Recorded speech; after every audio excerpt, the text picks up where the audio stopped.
frustrated I get when I'm trying to find something. I may be in a hospital, doesn't matter if it's here or in the Richmond area, you know, they've been added on to so many times without any sense of continuity from the hospital that was already there. Sometimes they'll give room numbers and all of the directions are by the type of medicine that is for that wing, so you can't, the information doesn't match the signs. I remember one time being in a hospital where the hall came to a T, and at the T there was a sign and had some room numbers going this way, some going this way, and some going this way. And I thought, I don't understand. You're supposed to climb the wall and go up into the ceiling, and it turns out that they were somehow way on the other side of that wall. The signs can be so confusing. It can happen, of course, in a car, too, where I will take different routes, but end up in the same place, the same wrong place. And I think, how do I keep doing this? Why does this keep happening to me? Will I not ever learn how to get to this place directly? And it drives me crazy. I just get so frustrated that I just have to talk to myself, take, you know, a deep breath and sort of just get calm, just relax, just get quiet, and just let that frustration go so that I can get some calm in my head and in my heart. And eventually, when I do that, eventually it comes to me. It may not come to me what I should do, but how I can find out what I should do. In the old days, I would pull off and get out a map. You remember those things that we used to have in the car? Sometimes I would ask for directions, and sometimes I still do that, but more than likely I'll pull over and put in the address into the GPS on my phone and just let her direct me there. We all have thoughts and behavior that lead us to the same place. Not just in hospitals and not just when we're driving in a car, but it can be an argument with your spouse. Those of you who have been married for more than 2 weeks probably know how this works. You have the same argument about the same thing. That you've done it so many times you could repeat each other's lines and you know where it's going to end, and yet you just continue the argument until it comes to its unproductive conclusion. It also happens sometimes when we overextend ourselves and we think, I'm never going to do that again, and then we do it again and again and again. We overextend our resources, our time, our money, our energy, or even our compassion, and it just leads us to this place of sheer exhaustion, sometimes even resentment, so that we're so exhausted from doing this over and over again, we're now blaming it on other people and feel resentful towards them. And so we ask ourselves, what am I doing here? What am I doing here again? I can't believe I've done this again. Well, we've been looking at the questions that God asks us, and we've looked at 5 of the questions that are in the Old Testament. We began with Adam and Eve after they had eaten that dreaded apple, and we're now hiding. We're hiding in the fig leaves, and God comes to them and says, "Where are you?" And then Cain and Abel, after Cain killed his brother Abel, and God comes to him and says, "Where's your brother?" Or Jacob, whose name means grabber, and he had lived into his name. He had lived a lifetime of grabbing things that weren't his, and God comes to him and says, "What is your name?" Then the last one we looked at was Moses. He had all these excuses he made to God about why he couldn't be part of God's plan to liberate the Hebrew people. And God said to him, "What is that in your hand?" 5 questions that God asks us. Next week, we're going to look at 2 of the most fascinating and courageous women in Virginia Methodism. But today, we want to consider the story of the sometimes brave and sometimes not so brave Elijah. He is one of my all-time favorite Bible characters. Elijah was the prophet for King Ahab. King Ahab had done what he was not supposed to do, in that he had married a foreign wife. Her name was Jezebel. She was a Phoenician woman, and her god was a god of Baal, which was really sort of a god of water and rain. And that's what she brought with her and influenced her, not only her husband, but the whole nation of Israel, so that many of the people in Israel failed to worship their own God alone, and instead were also worshiping these gods of Baal. Well, Elijah had had it with this and said, okay, we're going to have a showdown. It had been a drought, it hadn't rained for 3 years. And he said, all right, let's go up on the mountaintop, and I'll let the prophets of Baal go first, and they can try to make it rain. And if they make it rain, then their God is God. But if not, then I'm going to try mine, and if my God makes it rain, then we know who the real God is. So they did all of that, and as you can imagine, the real God won, the God of Israel won, and the rain came. It's a great story, and you get a real sense of Elijah. He had a flair for the dramatic and liked to be the center of all of that. It really is a great story with a lot of various messages.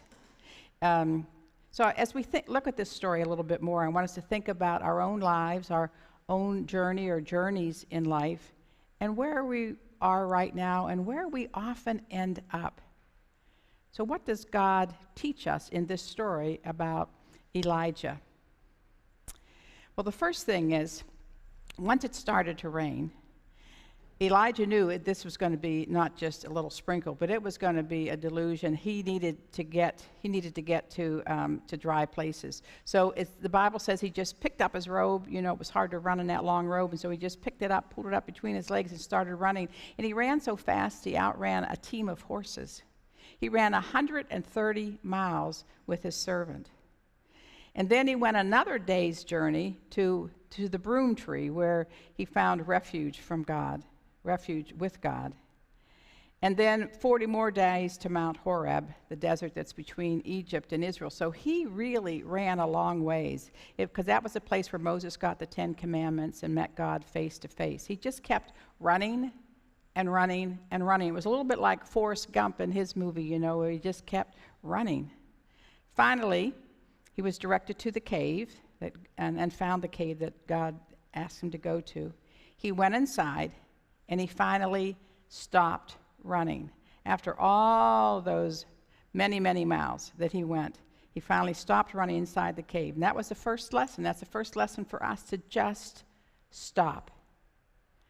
You know, they say the definition of stupidity is doing the same thing the same way and expecting different results. But you know, we keep doing that. All of us do that. We're all guilty of that in some form or fashion. We keep tripping over the same bump or in the road, or running into the same door, or stubbing our toe on the same thing. And we just continue to try harder, thinking that if we can just, you know, do it harder, that we'll be able to do it right. Like Dr. Phil would say to us, how's that working for you? And most of us would have to say, it's not working so well. We travel fast, and we miss the signs. Oh, we might see the big signs, but we miss the small, subtle kinds of sign. And our God isn't a God who always puts everything on a billboard. It isn't always the big show at Mount Carmel. It isn't always about slaughtering the 450 priests of Baal or running faster than a team of horses. Often God's message is more like a stop sign, or a sign that says road repair or lane closed, detour ahead, slow down, watch for workers, consider an alternate route, speeding fine doubled. And indeed they are doubled when we're going in the wrong direction. In many families, family members will have stories that are oftentimes told about them over and over again because they sort of depict the character and personality of that person. One of the stories told about my grandfather happened in the 1920s sometime. It was, they had a car, and there weren't a lot of people who had cars then, but they went out, my grandmother and grandfather went out for a Sunday afternoon drive. At that point, they had 7 children. The baby, John, was in the front seat sitting in Grandma's lap, you know, the car seat at the time. And then all the other kids were in the back seat. So they're going down the road in this car that's open, and a car comes the other way. Well, the road really wasn't made even for one car, let alone 2. So my grandfather immediately had to head up the bank, went down through the field, then went down the bank, across the road, up the bank on the other side, and now he's going down the field. And my grandmother is holding on to Johnny's leg because he's flying out of the car. And my grandfather's driving, and my grandmother says, "My God, John, stop." And he says, "What? And make a scene?" That's a story about him. The story of Elijah tells us to slow down, to pull over, to stop. And it's not a stop of embarrassment because, frankly, we've already made a scene by our frantic efforts. It's now time to just stop. That's the first message for us. And then the next is to get quiet and to listen. And indeed, Elijah did listen, and God was not in the wind. The wind was so strong that it snapped trees, and you can imagine how loud that was. God was not in the earthquake, and the earthquake was so powerful that huge boulders were falling and crashing. It had to be a deafening noise. God was not in the raging, deafening fire. God was not in any of those Cecil B. DeMille movie scenes. God was not in any of those big, showy things. I learned this while I was driving on 95 around Richmond.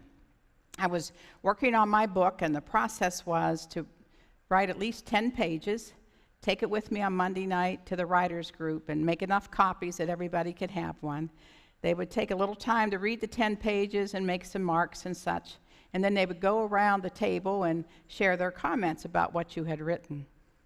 Now, everybody else in the group was writing pure fiction, and I was doing historical fiction. I was the only one in the group that was writing anything that had anything to do with faith at all.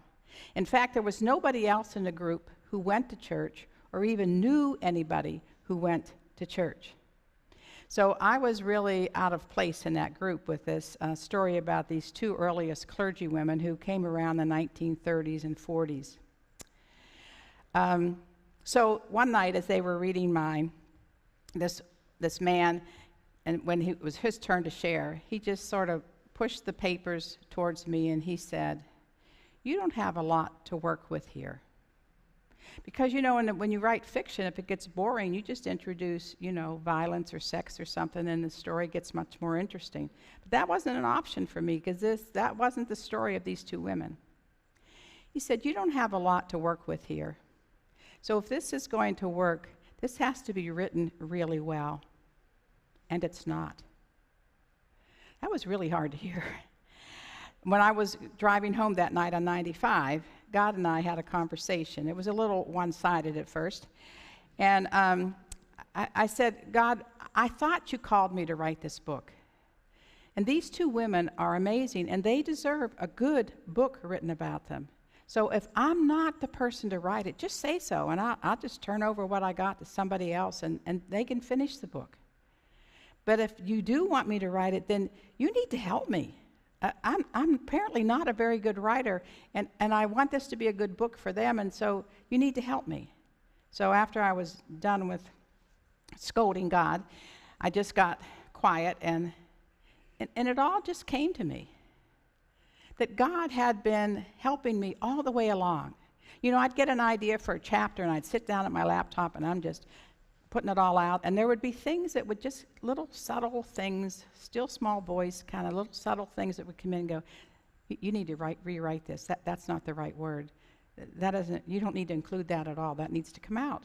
Or you do need to include this, 'cause don't bypass it." But I was in just such a hurry to get what was up here into the laptop that I didn't stop. So what became clear to me was that God was guiding me, but I wasn't listening. I always thought I was a good listener of God. That was one of my spiritual strengths, that I could hear God. But what I realized in this is that God was speaking in a much different way, that I had to become really quiet and just listen for the subtle little signs. God was in the whisper. God was in the still small voice or the sheer silence. It was after everything got quiet that Elijah could hear God's question, "What are you doing here?" Unlike Jacob, who hesitated about giving his name meaning grabber, Elijah, he just spoke immediately, and you can hear the arrogance in his voice. "Oh, what am I doing here? I'll tell you. I have been very zealous for the Lord, the God of hosts. For the Israelites, they've all forsaken your covenant. They've thrown down your altars and killed your prophets with the sword, and I alone am left. And now they're seeking my life to take it as well. You can just hear the arrogance in his voice. All he had was his emotions that he just sort of pushed to his surface, and that was his immediate response back to God. There was no reflection. It was just this self-righteous indignation. So God asked him a second time, Elijah, what are you doing here? And again, the sad reality was that he just said the same thing again. In fact, before the first service, Lauren said, is the Bible passage wrong in here? It seems to repeat itself. And it does, because God was giving Elijah a second chance. And still there's no reflection. He came back with the same words over again. This question, like all the questions that we have looked at, cause us to reflect. They cause us to go inside ourselves, to ask the questions, what's really going on with me? And too often, like Elijah, we just fail to do the hard work of self-reflection. It happens to all of us. And when it happens to me, it isn't always like this, but oftentimes it's like this for me. I get sort of in a funk, and I just feel overworked and underappreciated. Have you ever felt that way? Overworked and underappreciated. It's just, oh, woe is me. Why me? I mean, why only me? I mean, nobody knows the trouble I've seen. And nobody works as hard as me. I've watched, and they do not work as hard as me. And this can go on for several days, even longer. But then God's question comes in the silence, and then it comes again. Remember why you are here. Remember that it's not about you, but it's about me working through you, God says to me. It's about what we can do together. So just go back. Go back to the church. Go back to your calling. Go back to your family responsibilities. God calls us to stop and to listen to God and to listen to ourselves. That's the second lesson. Stop, then listen. Listen in the silence, that still small voice. And then third, to look. I mean, to really, really look. Because the road is still the same. Jezebel is still out there, and she's after you. The people are still worshiping the Baal god. You're still going to be overworked and underappreciated. It's the same reality, but it's a different perspective. So look differently. Look now. Look carefully. I have given you people to work with. Don't tell me that you're all by yourself. Oh no, I have given you people to work with you. You are not the only one. For Elijah, it was Elisha.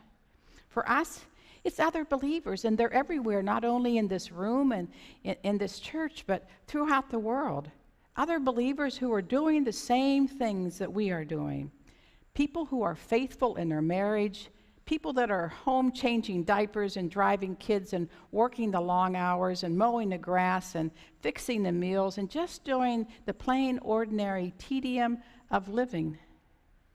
So go back and look. Look now with a new perspective, because there is purpose to what you are doing, and there is power to what you are doing. And it counts for something. It's not a waste of time. It really does count. It really matters. So don't go off escaping somewhere into sports, Hokie Nation, or World Series, or into Facebook, or shopping, computer games, the next romance novel, or a new diet. Those same dead-end places that we always find ourselves in. We don't have to end up in the same place, the same wrong place. We just need to live in God's presence and stop and listen and look. In Matthew chapter 11, verse 28, we read Jesus' words, "Come to me, all you who are weary and are carrying heavy burdens, and I will give you rest. Take my yoke upon you and learn from me, for I am gentle and humble in heart, and you will find rest for your souls. For my yoke is easy and my burden is light."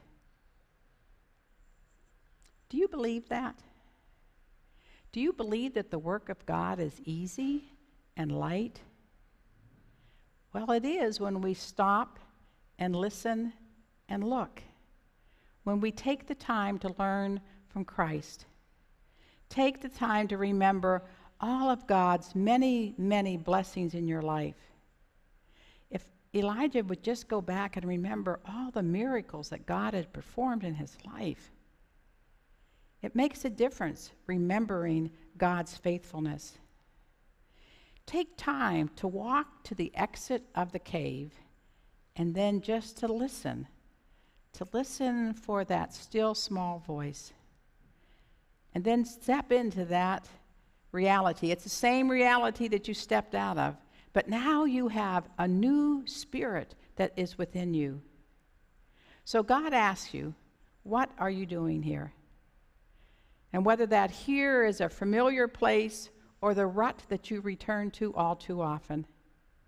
Or maybe it's a new cave that you've just found recently, a new place to hide from life. Well, wherever your here is, know that God is with you. And your confusion and your weariness and your despair, it's only for a moment. And then God says, go back, because I am with you. And with me, you can do this.